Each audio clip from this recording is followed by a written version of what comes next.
Hi, it's Marzi. So, I went on a kamikaze mission on Friday. I went to the neurologist, who I call my unicorn because she is amazing and she farts rainbows. She doesn't really, but she may as well in my books. Anyway, I go to her for Botox injections because I get really severe migraines from my mucosal expanding cysts in my sinuses, and also hormonal headaches that I get, and just general really severe migraines I've gotten for a long time, and head pressure. And I also get injections in my jaw because I have a condition where my teeth don't like that. I've got an overbite. Not a really pronounced one, but one that's enough that it causes severe pain. And I grind my teeth so hard I chipped a tooth in my sleep. Half off. Not nice. Anyway, so I am house and bed bound, and that's my natural state, but I do usually, when I'm stronger, do these appointments. But at the moment it truly was a kamikaze mission, and by that I mean I was taking a massive risk in leaving the house.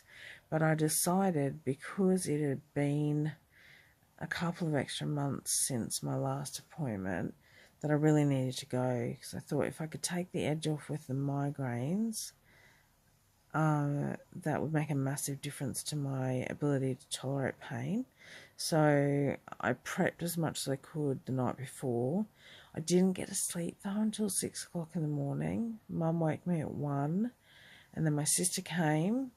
There was a bit of stuffing around to pack the car up, and then we travelled in there. Mum had to come along because I am having non-stop neuro symptoms, so someone's got to be there to deal with me in case, something happens when the driver can't help.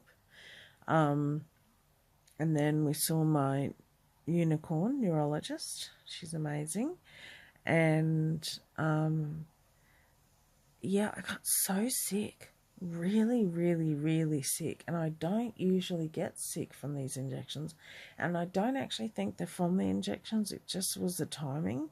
What I realised later was I didn't have enough sleep, and I drink 8 bottles of water a day, which is going to sound like a ridiculous amount, but I have Shogun's. I always want to call it Sorgens, but apparently it's Shogun's. So I'm thirsty all the time, and I have another condition which means I don't hold on to sodium or water. And so usually by then I would have drunk 4 bottles of water, and I drank 1. So the combination of the not enough sleep and the dehydration caused me to nearly projectile vomit all over a desk. I managed to get a ondansetron down, which is a wafer that's given to chemo patients to help with nausea. And yeah, I had like convulsions and just lots of neuro stuff happening. And then we got in the car to go, or went downstairs to get in the car to go home, and this really strange thing happened. So I don't go out in the dark, obviously, because I don't go out. And so we were driving, and because it's now winter, it gets dark earlier, and it was dark, and the lights from the cars were so intense that, despite the fact I had on this cotton jersey scarf that's very thick, and it's called a snood. It's an infinity scarf, so it's a circle. You can do a figure of 8 over your head. So I pull up half of it like a hood, and then I have sunglasses on, and then it's like blinkers. I had to actually pull it down over my face, And even then, I was holding my head as if to hold my head together to stop it from exploding, because every time a light went past, and it was only reflected in the car because my face was covered. It was only reflected in the car.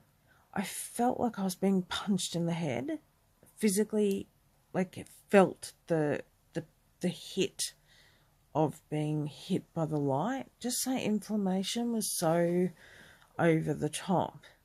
It's just a perfect storm, I think. And all I could think was, there's something wrong with you. You feel, this body feels very wrong, and all the alarm bells are going off. And the thing is, I should have gone to hospital, but I can't safely go to hospital. So I don't have any choice but to come home. And I know potentially if you're healthy and you're listening to this, you're thinking, that's not true. Of course you can go to hospital. But I can't, because hospital just makes it worse. I have reactions to the people and to the cleaning products, etc., the other patients, whatever. And that would just make it worse, and they don't understand. So I came home and I put an ice pack on that nape of my neck and had hot water bottles on, and I just lay down on the lounge with my legs up to take the stress off my joints, and just tried to chill out. But I still feel really wrong. And what I really strongly want to say in this video is that in my last update I talked about how, despite the fact I was experiencing a combination of some of the worst symptoms I have ever experienced in my life, I felt and feel psychologically strong. But I would have moments where I would be crying or whimpering or whatever. Well, I kind of thought I'd hit the wall or, hit rock bottom. But then it was like a demolition team came through and knocked out 3 floors below me, and I just free fell top speed down another 3 floors, and it was absolutely terrifying. And I know that this is what a relapse feels like. I was already in a relapse, but sort of like a mini relapse within a relapse. And I want for the people who are sick to know this. It is totally okay to be scared. It is totally okay to question your, I don't want to say question your reason for being alive, although those thoughts pass our mind, but I want to say to you that it's a normal reaction. I don't believe that you will ever get stuck there. You can get out again, and I will get out of this position again, and I'll be back to that place where I feel really sick, but I feel psychologically strong. But I just want to say, I think it's really important to be good to yourself, to just surrender, totally surrender to the moment, live in the moment, live in the misery, live in the discomfort, just live there and be okay with it. Don't judge yourself, do whatever you need to get through. If you can't do things like, I don't shower very often because I can't, but say you are someone who does shower and you can't shower, don't feel bad about it. If you can't do something you were supposed to do, don't do it and don't feel bad about it. Don't apologize. Or if you do, don't give an explanation. If you can't eat the way you would like to eat, don't worry about it. If you have cravings for food that you don't normally eat, there's a reason. Listen to your body. Things like salt crisps seem like junk food, but they're actually really good for you if you're having a detox reaction or your inflammation's bad. The other thing that's kind of odd and quirky that I do is I cheer myself on. So I coached netball for a long time, and I'd forgotten I do this because I haven't done it in so long, because I've been so strong, I guess, in myself. But Friday night, I felt like the world was ending.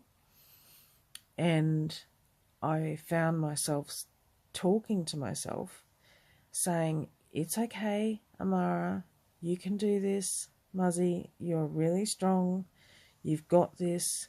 You just need to get through this moment. Don't worry about the next moment. Worry about it when you get there. Just take care of yourself. You can do this. Just breathe. Take your time. Don't be mean to yourself. And just kind of repeating this stuff over and over. So whatever works for you in that way, just support yourself. And then know that this happens, where you flip from being really strong to being like, what the hell is going on and how did I get here? It's awful, but it happens.